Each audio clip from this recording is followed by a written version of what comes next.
설교의 제목은 강권하시는 예수 그리스도의 사랑입니다.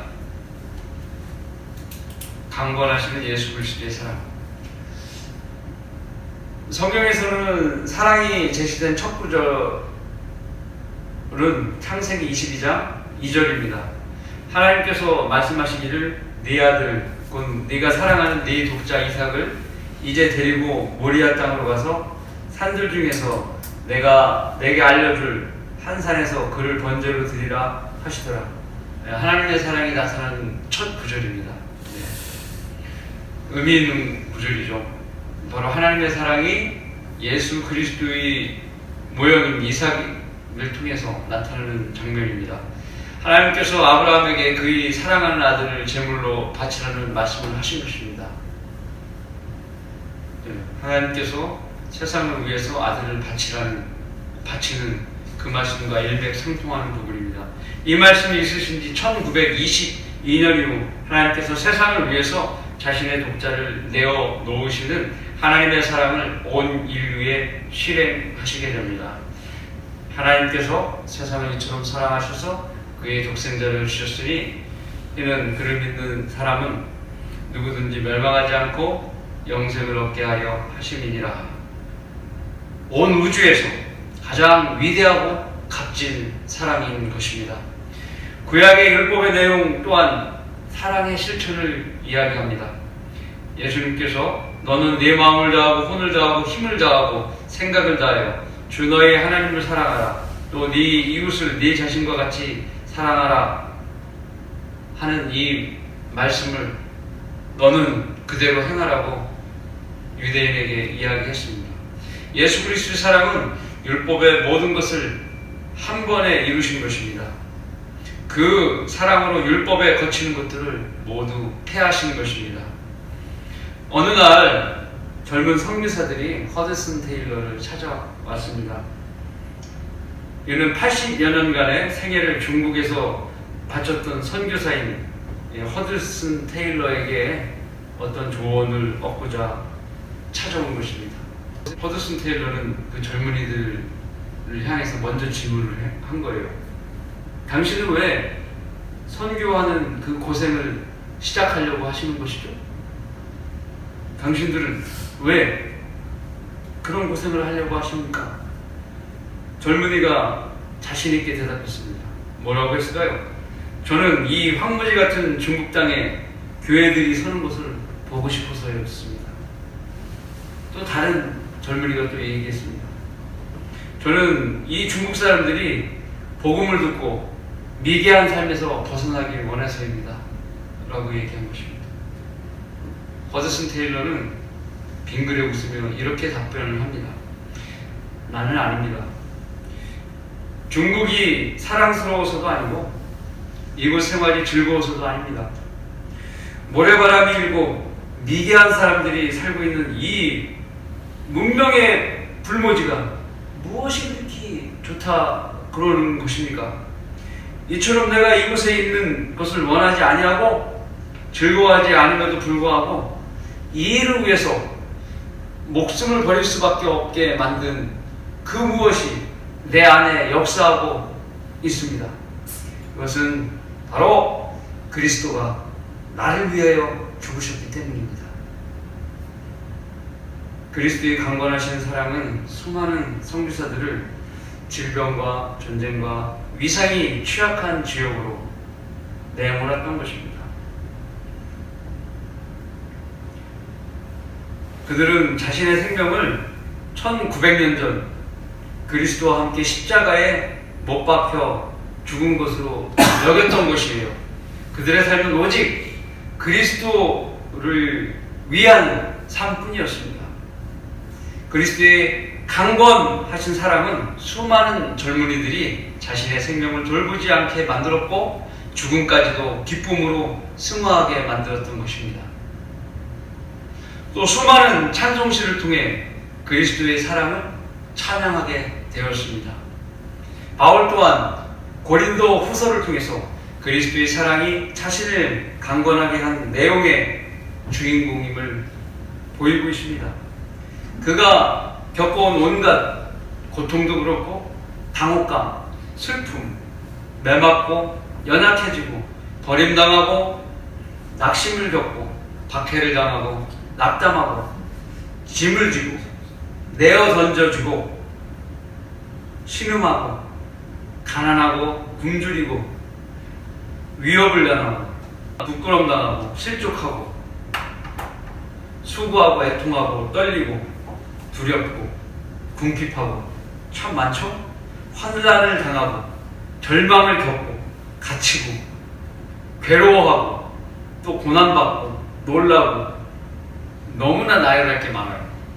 이 모든 것들을 그리스도의 사랑으로 극복했다는 것입니다. 사랑을 많이 받고 자라온 아이들은 부모의 사랑으로 인하여 자신의 삶을 삐뚤어지게 살지 않도록 노력을 하는 것입니다. 그가 성장을 해도 부모 때문에 자신의 길을 함부로 가지 않는 것입니다. 그것은 영적 부담감이거든요. 성숙한 나이에도 항상 부모에게 받은 사랑을 생각하게 되는 것입니다. 본문에 제시된 그리스도의 사랑 또한 그리스도인들에게 영적 부담감을 주는 것이에요. 그런 영적 부담감은 더 나은 섬김으로 이어지게 만드는 겁니다. 예배의 섬김과 진리의 탐구 그리고 복음의 열정으로 이어지게 되는 것입니다. 생명을 담보로 한 해외 선교까지 뛰어들게 만드는 거예요. 허드슨 테일러처럼. 오늘 바울 사도도 자신이 느꼈던 강한 그리스도의 사랑을 우리에게 느껴보기를 강하게 권유하고 있습니다. 솔선수범하는 그리스도의 전사로서 후배 전사들을 위해 말하고 싶은 내용은 구체적으로 무엇이 있을까요? 자, 그리스도께서 우리에게 주신 사랑의 내용들을 다 함께 구체적으로 살펴보고자 합니다. 그리스도의 사랑은 무엇입니까? 첫 번째로, 그리스도는 모든 사람들을 위해 죽으신 것입니다. 14절, 그리스도의 사랑이 우리를 강권하시느니라. 이는 한 사람이 모든 사람을 위하여 죽으면 모든 사람이 죽은 것이라고 우리가 판단하기 때문이라. 세상에 태어나는 모든 사람들은 허물과 죄들 가운데 죽어서 태어납니다. 이렇게 태어나지 않은 사람은 한 사람도 없습니다. 그래서 모두가 죄인인 신분인 것입니다. 하나님께서 우리들 사이, 하나님과 우리들 사이에 중재자가 개입하지 않으면 하나님께서는 우리를 상대해 주시지 않는 것입니다. 하나님의 사랑이 하나님과 우리 사이에 중개자 역할을 한 것입니다.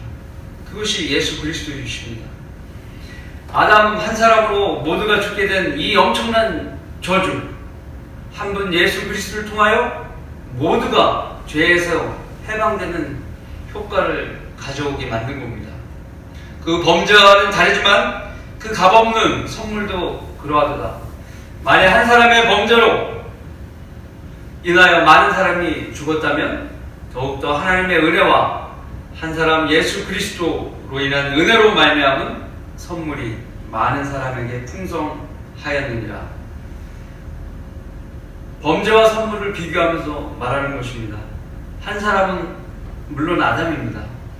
선악과를 먹은 범죄로 인하여 많은 사람이 죄로 인해 죽었다면 선물은 대속을 통해 얻은 영생의 선물입니다. 또 그것이 범죄한 한 사람으로 인한 것과는 다르지만 그 선물도 그러하도다.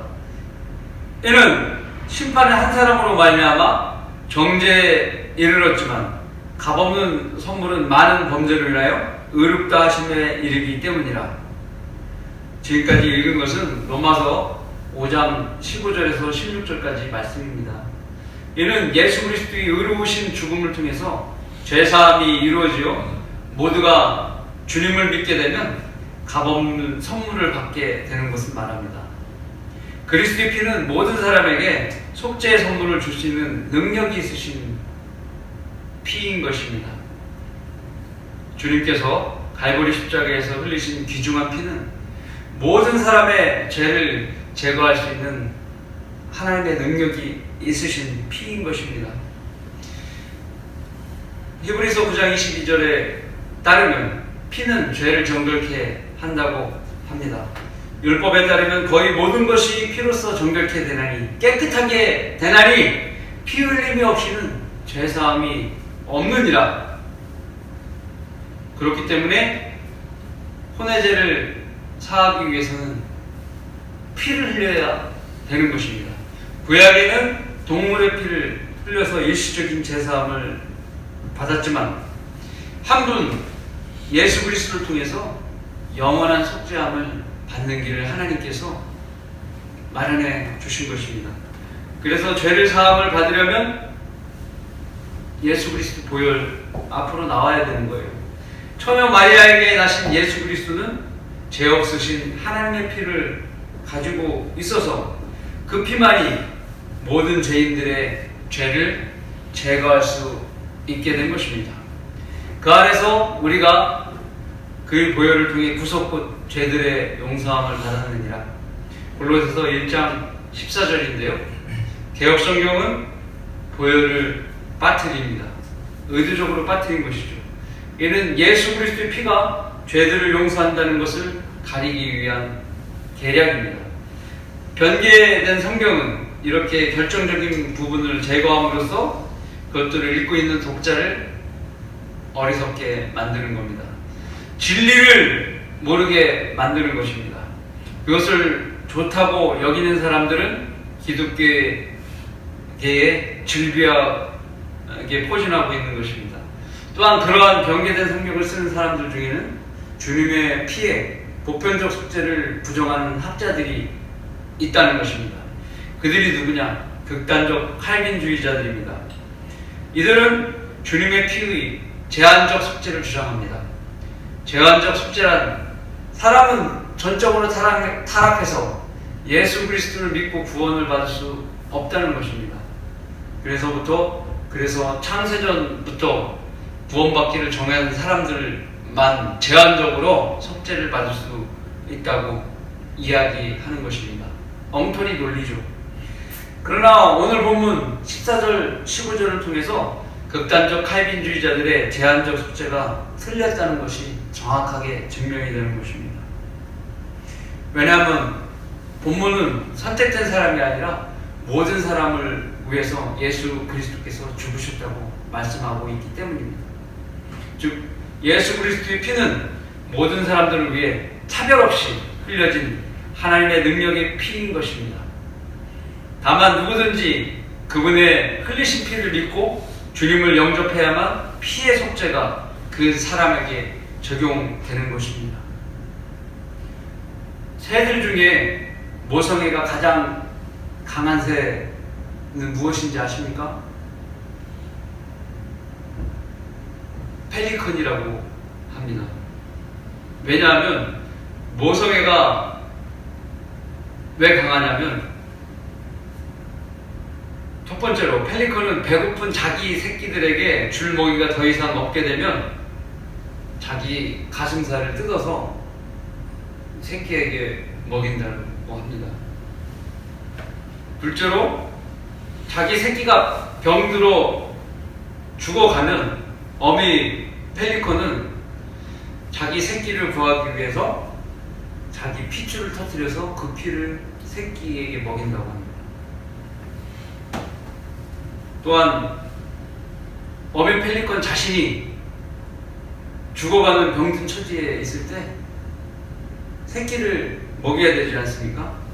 새끼를 위해서 자신이 생명이 다할 때까지 아픔을 이끌고 최선을 다한다는 것입니다.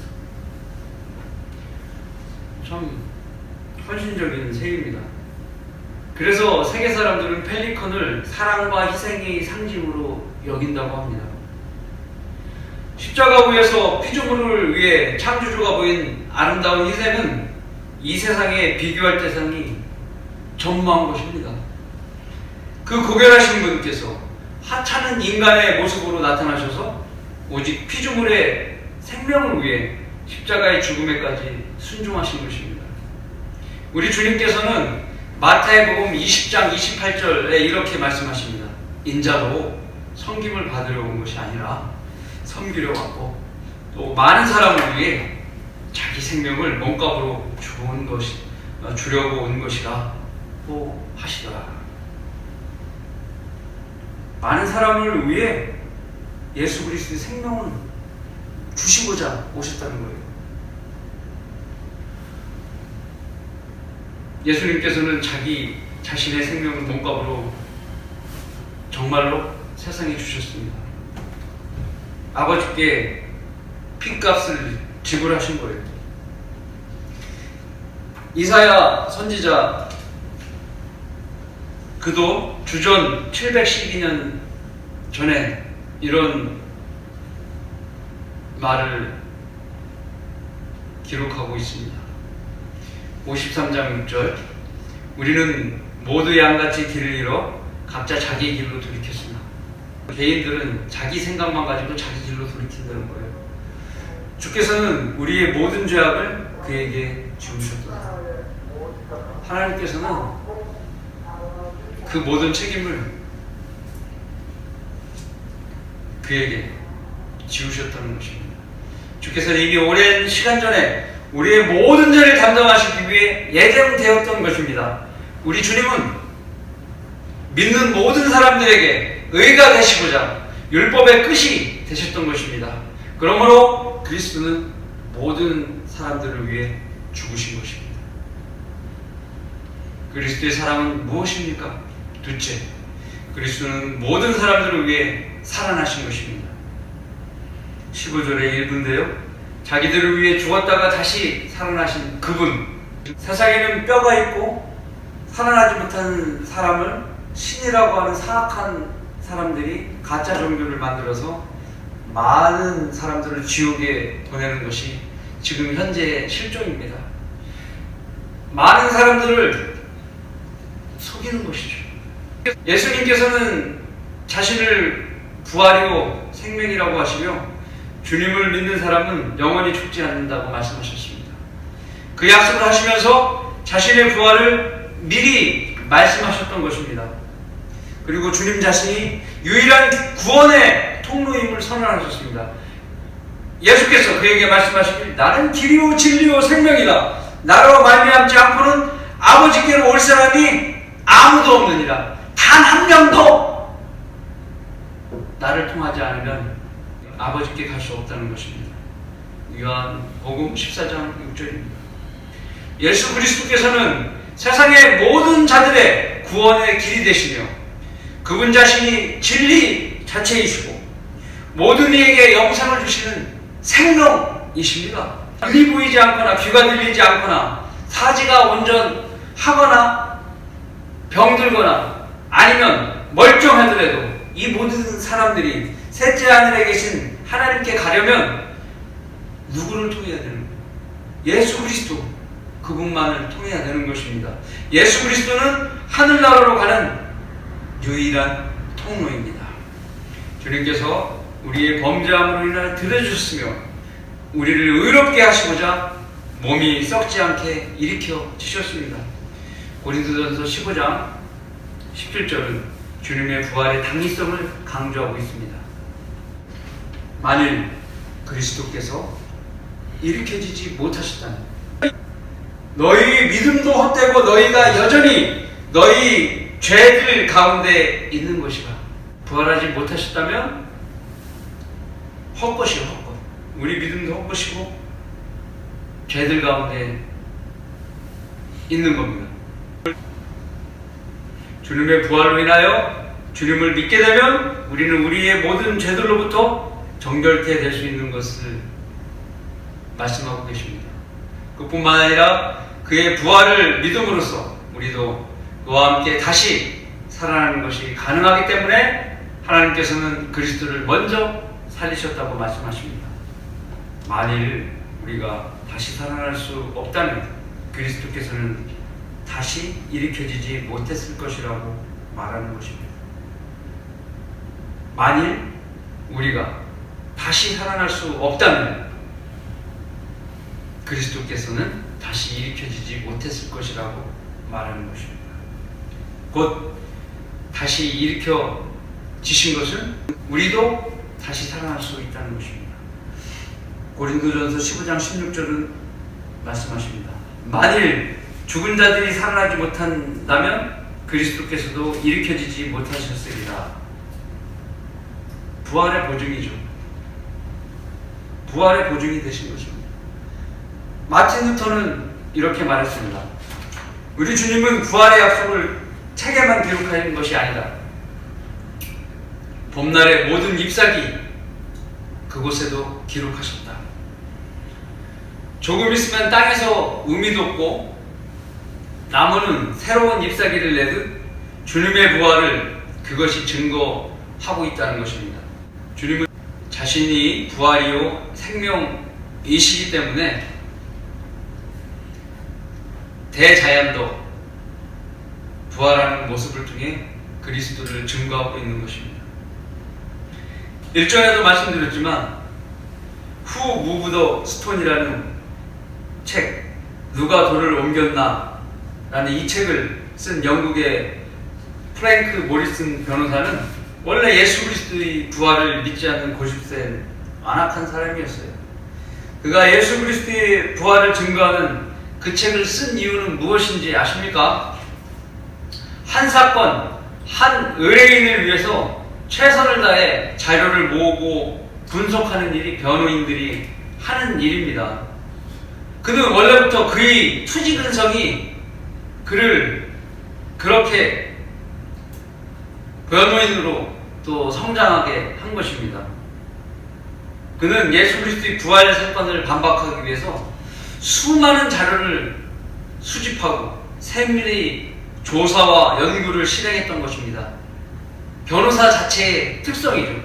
그대로 실행한 것입니다. 그러나 그의 연구가 더하면 더 해갈수록 그에게 쌓여지는 것은 예수 그리스도의 부활의 증거만이 쌓여간 것입니다. 그가 수집한 부활의 증거들은 책으로 쓰여지게 된 것입니다. 그가 결론 내리길 누구도 예수 그리스도의 부활을 믿지 않을 수 없다는 것이 사실이다. 이것이 그의 결론입니다. 세상에는 부활을 믿지 않는 죄인들로 넘쳐납니다. 고린도전서 15장 2절에서 6절까지는 확실한 부활의 증거를 제시하고 있습니다. 이 중 2절과 3절, 4절은 복음의 핵심입니다. 그것은 만일 너희가 내가 전한 복음을 굳게 잡고 헛되이 믿지 아니하였다면 복음을 통하여 너희도 구원받은 것이라. 내가 받은 것을 먼저 너에게 전달하였나니 이는 성경대로 그리스도께서 우리 죄들로 인하여 죽으시고 장사되셨다가 성경대로 셋째 날에 다시 살아나셔서, 여기까지가 복음의 핵심이죠. 게바에게 보이시고 그 후에 12사대에게 보이신 것이라. 증인이죠. 그 후에는 500명이 넘는 형제들에게 일시에 보이셨는데 그들 중 대부분은 지금도 살아있으나 더러는 잠들었느니라. 여기까지가 증인들이 나타나는 구절이에요. 부활의 증인들. 그리스도께서는 우리의 구원을 위해 죽은 자들로부터 살아나셨습니다. 부활하신 예수님께서는 자신이 살아계심을 그의 제자들에게 많은 무한 증거들로 보여주셨고 40일 동안 함께 하시다가 들려 올라가셨습니다. 성도들 보는 앞에서 승천하신 것입니다. 이 기록이 사도행전 1장에 기록되어 있는 것입니다. 또한 성경은 하나님께서 그 능력을 그리스도 안에서 역사하시어 예수님을 죽은 자들로부터 살리신 후 천상에서 하나님의 오른편 보좌에 앉히셨다고 말씀하고 계십니다. 기독교에는 부활이 있기 때문에 구원이 있는 것입니다. 예수 그리스도의 부활로 인하여 하나님께서는 복음을 전파하게 하셨고 복음을 믿고 주님을 영접하면 누구든지 구원을 받도록 하셨습니다. 네가 네 입으로 주 예수를 시인하고 하나님께서 그를 죽은 자들로부터 살리신 걸 네 마음에 믿으면 구원을 받으리라. 이것이 영접 기도할 때 구원을 받는 원리입니다.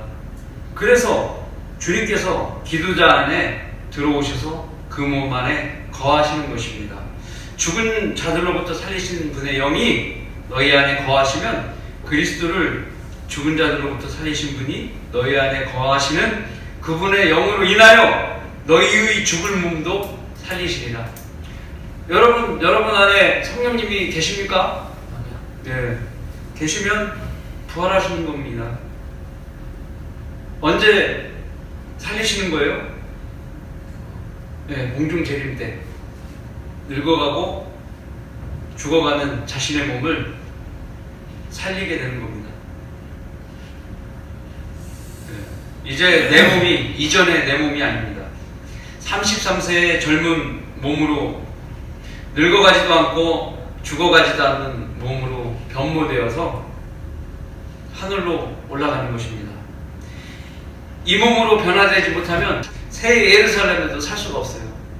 그렇기 때문에 하늘로 올라가서 새 예루살렘에 살려면 몸이 변화되어야 돼요. 그러려면 성령님께서 계셔야 되는 것이죠. 그러므로 우리의 구원은 우리를 위하여 다시 사신 예수 그리스도의 덕분인 것입니다. 그리스도의 사랑은 무엇입니까? 세 번째로, 산자들이 이제부터 그리스도를 위해서 살도록 강권하시는 것입니다. 그가 모든 사람을 위해 죽으신 것은 산자들이 이제부터는 더 이상 자신들을 위해 살지 않고 자기들을 위해 죽었다 다시 살아나신 그분을 위하여 살게 하려는 것이라. 이것이 그리스도의 사랑이 이렇게 하도록 강권하신다는 것입니다. 어떤 사람이 구원받기 전이라면 그가 어떤 삶을 살든지 하나님께서는 아무 관심이 없으세요. 다만 그가 악으로 충만해졌다면 그를 지옥으로 가도록 그냥 방치하시는 거죠. 그것 또한 그 자신이 감당할 문제입니다. 자신의 빌딩을 구매하기 위해 어떤 사업을 하든 구원받지 않고 얼마나 절약하는 생활을 했든지 어떤 자동차를 타고 다니든지 어느 집에 살든지 그것은 하나님과 아무 관계가 없는 겁니다. 그저 구원받지 못한 그는 자신의 삶을 살다가 지옥에 갈 뿐입니다. 그러나 아무런 개념 없던 그가 예수 그리스도를 영접하게 되면은 이제 그는 자기 자신의 삶을 고민하기 시작해야 합니다. 왜냐? 구원받았기 때문에 모든 것이 하나님의 관심사항에 들어가기 때문입니다. 그에 대한 모든 것들이. 즉, 그에게는 많은 호칭들이 주어집니다. 그 많은 호칭 속에는 따라야 될 역할과 책임이 있는 것입니다. 어떤 호칭들이 주어지는지 알아보면 첫째로 하나님의 아들이라는 호칭이 주어집니다. 누구든지 예수님을 영접하는 사람은 하나님의 아들의 권세를 받았지만 마찬가지로 아들로서 역할을 해야 함을 말합니다. 아버지 불렀으면 그래 아들아 라는 이야기를 들을 때 아들로서의 역할을 해야 되는 것이죠.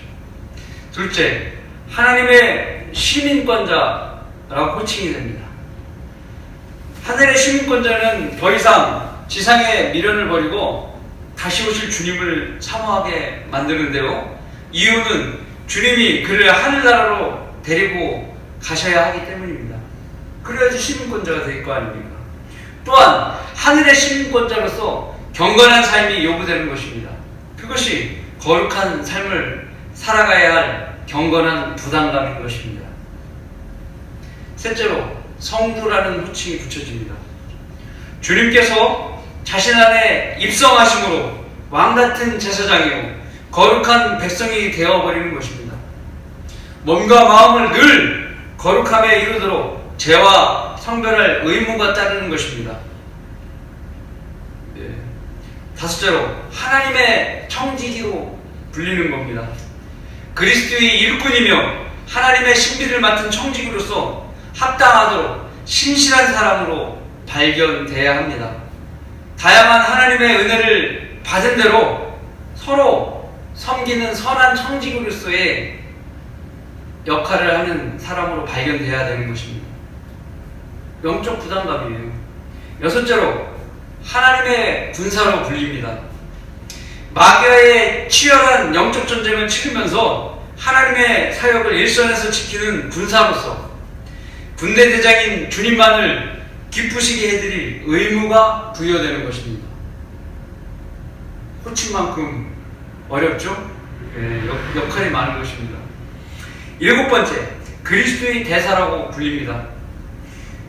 위대하신 하나님 앞에 그리스도를 대신하는 대사로서 죄인들에게 하나님의 나라를 전하고 그 혼들이 하나님과 화해하도록 하는 복음사역자, 곧 화해의 대사로서 신실한 역할을 수행해야 하는 것입니다. 이렇게 많이 부여된 우리의 호칭들은 우리가 이 생에서 해야 할 일들이 무엇인가를 알려주는 것입니다. 부담되죠. 호칭을 많이 받았지만 사실 부담되는 거예요. 하지만 하나님께서 우리에게 부담을 주시는 것이 아니에요. 왜 그러냐? 부담만 주시는 게 아니에요. 왜 그러냐? 이제 더 이상 자신을 위해 살지 말고 자신을 위해 죽었다 살아나신 그리스도를 위한 삶을 살아야 하는데, 그 요구는 하나님께서 우리에게 호칭을 주시고 부담을 주신 이유는 합당한 요구라는 거예요. 왜 합당한 요구냐? 예를 들어 하늘의 시민권을 받았다는 것은 곧 공짜로 하늘의 살 집이 준비되어 있다는 것입니다. 받았습니다. 믿음으로 내가 받은 것을 인식하지 못하면 부담감만 밀려오는 거예요. 그런데 믿음으로 실질적으로 받았는데, 그리고 죽지도 않을 몸을 받았는데 앞으로, 그럼 믿음이 있지만 부담감이 아니죠. 오히려 내가 해야 될 의무로 느껴지는 거예요. 예. 자, 하늘의 살 집이 준비되어 있어요. 새 예루살렘이 금으로 된 나의 저택이 새 예루살렘에 있는 겁니다. 내 소유의 건평, 내 소유에 있는 저택의 건평이 325평이에요. 영원한 소유권이 주어지는 겁니다. 구원받은 하나만으로. 왜냐하면 그 시민권자는 죽지 않고 영원히 사는 부활의 몸을 가졌기 때문에 죽으면 집을 비우는 거잖아요. 죽지 않기 때문에 영원한 소유가 되는 겁니다. 매달 전기세도 낼 필요가 없습니다. 주님이 그곳에 에너지 근원이신 빛으로 계시기 때문에 이런 혜택을 받고서 지상에서 나 몰라라 하면서 그냥 살아왔던 대로 산다면 실질적으로 양채죠. 믿음은 하나님의 약속을 포기하고 마음속으로부터 주님을 향한 감사를 만들어내게 하는 것입니다. 이 세상의 직업인인 선생이 학생을 잘 가리키면 어떤 일이 벌어집니까? 선생의 인기가 상승되겠죠? 그러다 보면 교육청이나 어느 곳에서 포상도 하고 그러는 겁니다. 자동차 세일러가 있습니다. 자기가 자동차를 많이 팔면 판매왕의 혜택을 입게 되는 거예요. 그러면 연봉도 올라가고 보너스도 많이 받고 그렇게 되는 겁니다. 그리스도인에게도 그런 합당한 상이 준비되어 있다는 것을 유념하셔야 됩니다. 이 세상에서 하는 일을 가지고 하늘나라에서 받게 되는 것입니다. 구원받음으로 주어지는 보편적인 혜택은 기본 사항이에요. 그러나 옵션이 있어요. 추가적인 상은 그리스도인을 위한 삶을 산 사람들에게 하나님께서 내려주시는 특별한 선물들입니다. 그 상의 자리를 그리스도의 심판석이라고 합니다. 자신을 위한 삶을 산 게으른 성도들에게 그 자리는 하나님께로부터 책망과 질책과 호통을 받는 정말 쓰디쓴 심판의 자리가 될 것입니다. 하지만 신실하게 그리스도를 위한 삶을 산 성도에게는 많은 상들이 수여되는 그리스도의 시상식이 될 것입니다. 칭찬과 영광과 존귀와 면류관과 금과 은, 보석들이 넘치게 수여될 것입니다. 하나님의 시각으로 볼 때 세상의 것들에 욕심내는 것은 속물로 취급받을 것이지만 하늘의 상들을 위해 욕심내는 것은 잘했다, 착한 종아 라고 칭찬을 받는 일이 될 것입니다. 여러분은 칭찬받기 위해 욕심을 내시는 성도들이십니까? 그렇지 않다면 욕심을 내십시오. 사도 바울은 로마서 14장 7절 8절에 주를 위해 사는 그리스도인의 마음 자세를 이렇게 기술하고 있습니다. 이는 우리 중에는 아무도 자신을 위해 사는 사람이 없고 자신을 위해 죽는 사람도 없기 때문이라. 우리가 살아도 주를 위해 살고 죽어도 주를 위해 죽나니 그러므로 우리가 살든지 죽든지 우리는 주의 것이라. 이 일을 위하여 그리스도께서 죽으시고 일어나사 다시 사셨으니 이는 죽은 자들과 산 자들의 주가 되려 하십니다. 우리가 살아도 주를 위해 살고 죽어도 주를 위해 살도록 하기 위해 죽었다가 다시 사셨던 것입니다. 그러므로 그리스도의 사랑은 산 자들이 더 이상 자신을 위해 살지 않고 이제부터 주님을 위해 살도록 강권하고 계신 것입니다. 결론을 맺습니다.